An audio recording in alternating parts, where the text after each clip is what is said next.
Menurut Triwana, Presti Putri, dan AHD Apriansyah tahun 2019, tujuan dari manajemen mutu terpadu adalah untuk mendapatkan hasil yang lebih baik secara terus-menerus, perbaikan tanpa henti sehingga tujuan dari organisasi itu sendiri dapat dicapai, dan dengan menggunakan segenap komponen yang terdapat di dalam organisasi tersebut.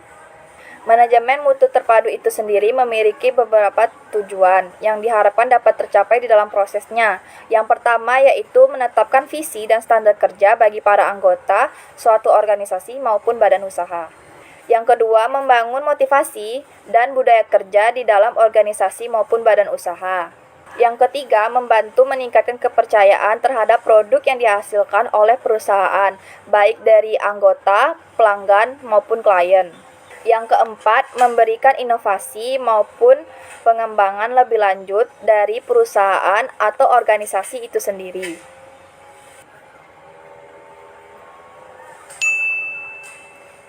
Kak, maaf tadi saya masuk live kakak karena terkendala jaringan. Jadi bisa nggak kak saya mendapatkan materi dari kakak lebih lanjut lagi? Iya bisa, nanti ada sesi keduanya. Kamu bisa hubungi kakak melalui messenger ya. Kak, saya ingin menggali tentang manajemen mutu terpadu ini. Boleh nggak, Kak? Oh bisa, sangat senang hati. Coba kamu jelaskan apa yang kamu ketahui tentang manajemen mutu terpadu. Oh iya, Kak. Saya cuma mengerti tentang pengertian mutu terpadu. Nah, coba kamu jelaskan. Manajemen mutu terpadu merupakan suatu sistem nilai yang mendasar dalam mengelola organisasi dengan tujuan meningkatkan kinerja secara berkelanjutan dalam jangka panjang dengan memberikan pengertian untuk mencapai kepuasan pelanggan terhadap kebutuhan seluruh organisasi yang bersangkutan. Cuman itu yang saya tahu, Kak. Oh ya udah, dikarenakan saya kan ada tim, jadi kita jelaskan melalui video saja ya. Oh, baik, Kak.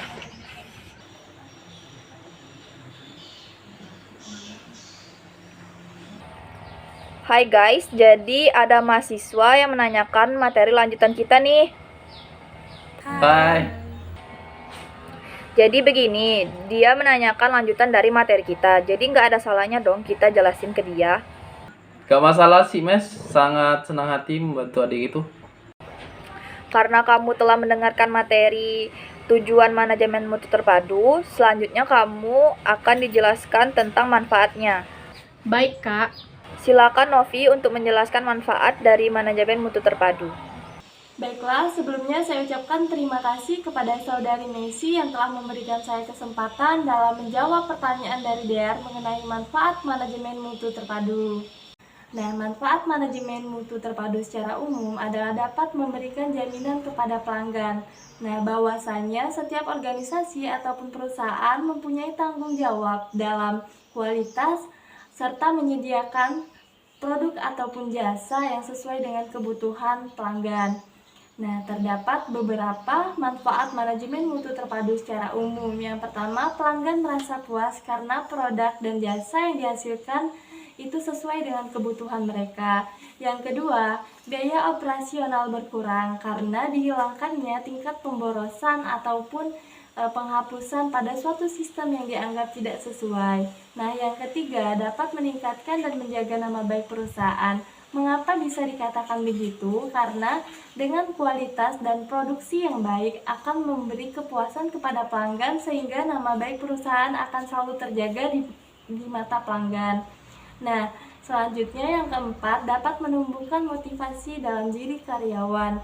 Selain manajemen mutu ini memberikan kepuasan kepada pelanggan, manajemen mutu ini juga memberikan kepuasan kepada karyawan dan atas hasil produksi dan jasa yang dihasilkannya sehingga menimbulkan motivasi baru bagi karyawan tersebut.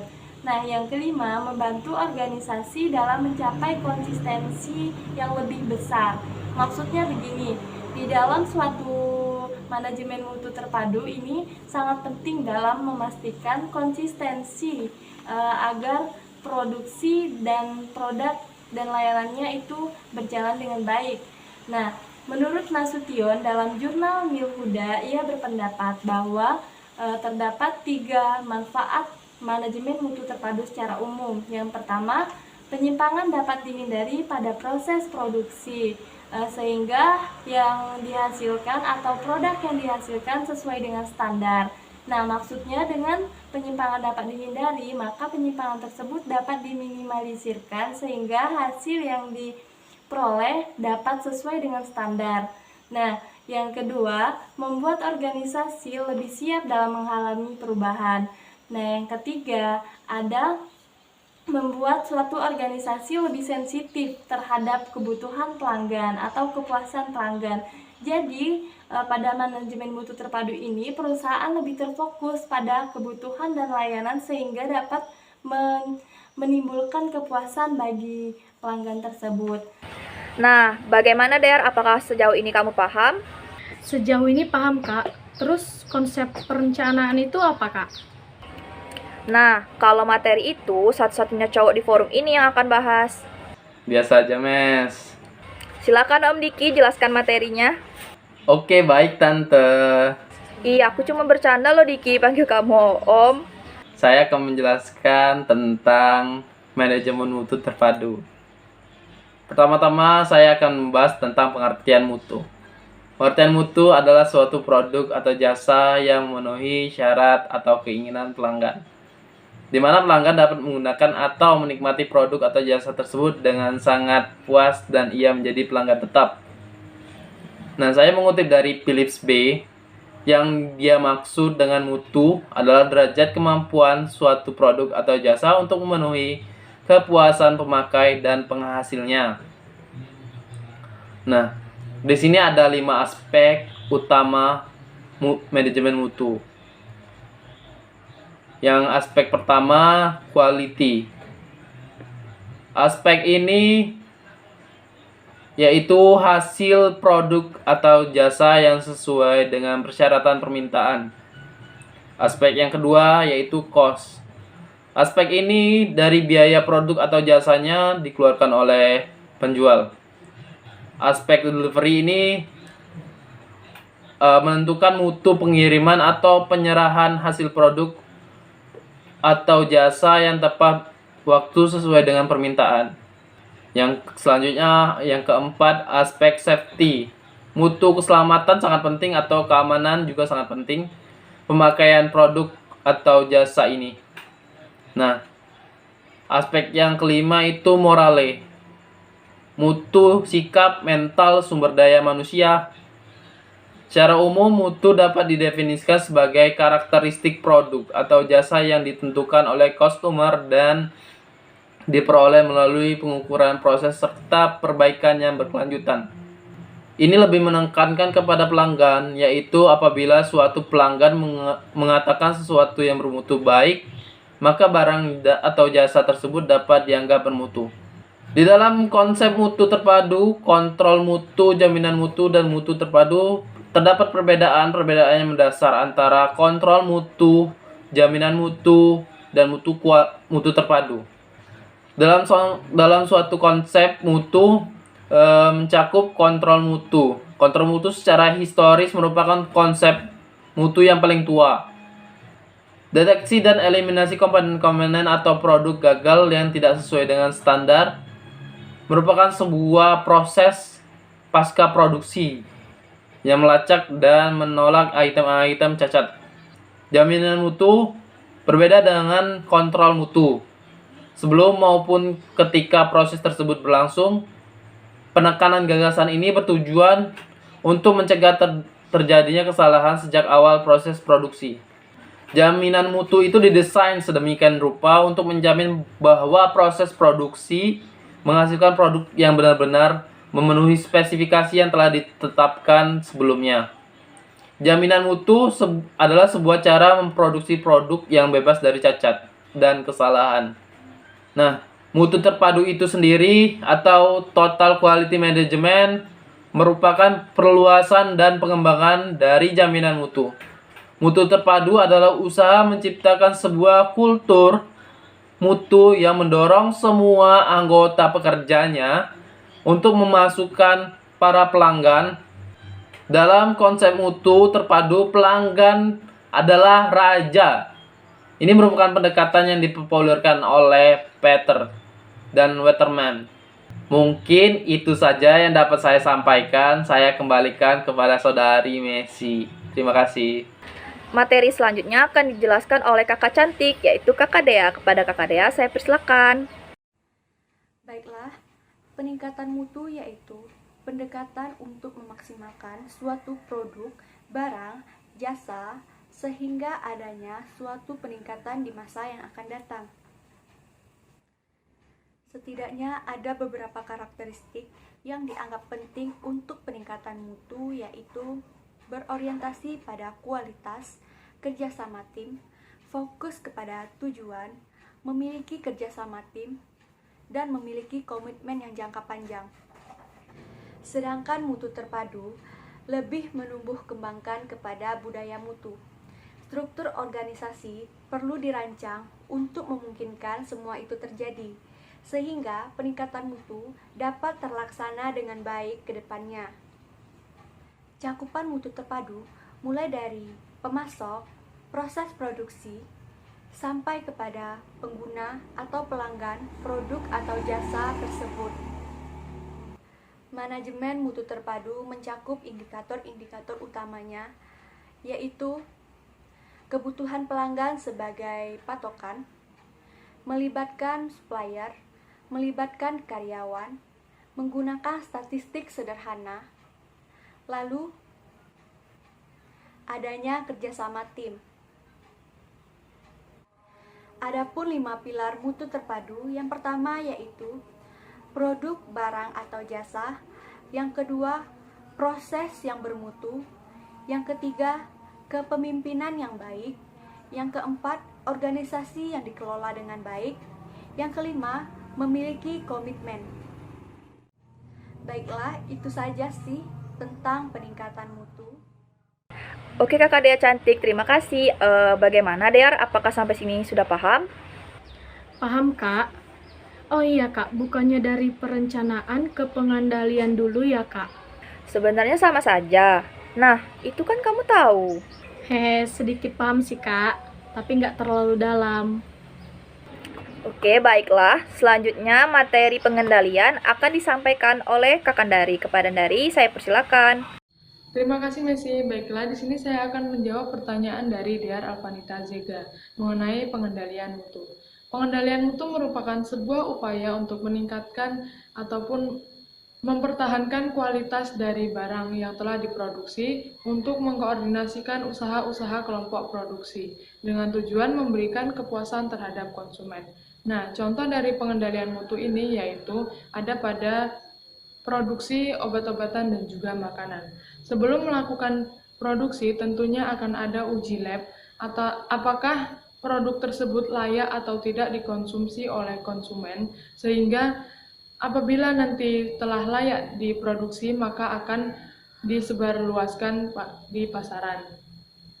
Nah, untuk yang selanjutnya yaitu tujuan pengendalian mutu. Tujuan pengendalian mutu menurut S. Sukmadinata tahun 2006 yaitu untuk mengendalikan ataupun pengukuran terhadap rencana yang telah direncanakan sebelumnya agar berjalan secara optimal dan sesuai dengan yang telah direncanakan. Sementara menurut Ira Andista tahun 2019, tujuan dari pengendalian mutu adalah untuk meminimalisir cacat dalam produksi sekecil mungkin. Baiklah, sekarang kita masuk pada materi ketiga, yaitu proses pengendalian mutu. Menurut J.M. Juran tahun 1988, proses pengendalian mutu terdapat 3 proses. Yang pertama, evaluasi kinerja nyata. Yang kedua, membandingkan kinerja nyata dengan tujuan. Yang ketiga, mengambil tindakan apabila terjadi perbedaan. Nah, itu tadi 3 proses pengendalian mutu menurut J.M. Juran. Selanjutnya, kita akan masuk pada sasaran pengendalian mutu. Sasaran pengendalian mutu yaitu kepuasan konsumen terhadap produk atau jasa yang telah dihasilkan dari organisasi ataupun kelompok industri. Selanjutnya, sasaran yang selanjutnya yaitu kualitas dari produk yang dihasilkan oleh kelompok industri ataupun juga organisasi. Baiklah, sekian yang dapat saya sampaikan. Saya kembalikan kepada Messi. Terima kasih. Nah, itu materi-materinya, Dear. Apakah sekarang Dear sudah paham? Oh, paham, Kak. Terima kasih ya, Kak. Semua ilmu dari Kakak sangat bermanfaat bagi saya. Sama-sama. Karena materinya sudah dijelaskan semua, jadi kita akhiri ya pertemuan ini. See you, Dear. See you too, Kak. Hai, terima kasih atas kesempatan yang diberikan kepada saya. Saya Almesa Srita Burstepu akan melanjutkan 3 materi yang terkait dengan manajemen mutu terpadu. Baiklah, jurnal yang pertama berasal dari Muhammad Suhardi dan Ahmad Muslim, yang dimana adalah mahasiswa administrasi pendidikan FIP IKIP Mataram, yang dimana judulnya yaitu Manajemen Mutu Terpadu di SMA Unggulan Kota Mataram. Penelitian ini dilakukan pada tahun 2014 sampai 2015 pada semester ganjil. Adapun permasalahan dalam penelitian ini yaitu bagaimana peningkatan mutu pendidikan dalam penerapan manajemen mutu terpadu. Hasil penelitian ini menunjukkan bahwa upaya peningkatan mutu pendidikan di sekolah yang sudah bertaraf internasional ini dilakukan dengan menggunakan pendekatan manajemen mutu terpadu, yang dimana kesiapan sekolah harus dilaksanakan secara maksimal dengan membentuk steering komite dan manajemen mutu di sekolah tersebut, dan kelengkapan manajemen profesional yang berasal dari luar negeri. Selanjutnya, jurnal yang kedua, yaitu oleh Umi Koiriah, mahasiswi Universitas Islam Negeri Wali Songo, Semarang, tahun 2015. Judulnya yaitu Studi tentang Implementasi Manajemen Mutu Terpadu di Madrasah Sanawiyah Jaketro, Kecamatan Gubuk, Kabupaten Grobogan. Masalah penelitian ini yang pertama, bagaimana implementasi manajemen mutu terpadu di Madrasah Sanawiyah Jaketro, Kecamatan Gubuk, Kabupaten Grobogan. Yang kedua yaitu bagaimana kendala-kendala dalam implementasi manajemen mutu terpadu di Madrasah Sanawiyah Negeri Jaketro, Kecamatan Gubuk, Kabupaten Grobogan. Yang ketiga yaitu bagaimana pemecahan masalah dari problem-problem implementasi manajemen mutu terpadu di Madrasah Sanawiyah Negeri Jaketro, Kecamatan Gubuk, Kabupaten Grobogan. Selanjutnya kita akan membahas hasil penelitiannya. Hasil penelitian yang pertama yaitu terbagi dari 3 tahapan. Yang pertama, tahap perencanaan. Perencanaan ini mencakup penerapan visi misi, tujuan, analisis SWOT, analisis pasar, dan evaluasi. Implementasi yang kedua yaitu pelaksanaan. Pelaksanaan ini mencakup kepala sekolah sebagai leader, pelaksanaan mutu pendidikan, peningkatan mutu siswa, peningkatan mutu pendidik, dan implementasi yang ketiga yaitu evaluasi. Selanjutnya, hasil penelitian yang kedua yaitu kendala-kendala yang dihadapi yaitu kurangnya mutu tenaga pendidik dan hasil yang berkelanjutan. Pemecahan masalah dari kendala tersebut yaitu menciptakan tutor yang sebaya, memberikan pembinaan secara langsung, dan melakukan evaluasi pembelajaran. Selanjutnya, jurnal yang ketiga oleh Nur Majidah, mahasiswi program studi manajemen pendidikan Islam di Universitas Islam Negeri Maulana Malik Ibrahim, Malang. Adapun judulnya yaitu Implementasi Manajemen Mutu dalam Mengembangkan Budaya Religius di SD Brawijaya Smart School Malang. Adapun masalah penelitian yang pertama yaitu bagaimana perencanaan proses implementasi manajemen mutu terpadu dalam mengembangkan budaya religius di SD Brawijaya Smart School Malang. Masalah penelitian yang kedua yaitu bagaimana proses implementasi manajemen mutu terpadu dalam mengembangkan budaya religius di SD Brawijaya Smart School Malang. Selanjutnya, masalah penelitian yang ketiga yaitu bagaimana hasil implementasi manajemen mutu terpadu dalam mengembangkan budaya religius di SD Brawijaya Smart School Malang. Lalu selanjutnya kita akan membahas hasil penelitian tersebut. Hasil penelitian yang pertama yaitu perencanaan manajemen mutu terpadu dalam mengembangkan budaya religius dilakukan melalui moving class dan Smart One Day Teachers and Parents. Selanjutnya hasil yang kedua yaitu proses manajemen mutu terpadu dalam mengembangkan budaya religius dilakukan melalui beberapa program seperti Smart Weda, Smart Injil, and Smart Quran. Yang ketiga yaitu hasil dari implementasi manajemen mutu terpadu dalam mengembangkan budaya religius adalah pembuktian partisipasi aktif dari para siswa dan respon positif dari wali murid untuk mendukung program budaya religius sekolah. Sekianlah yang dapat saya sampaikan. Saya ucapkan terima kasih.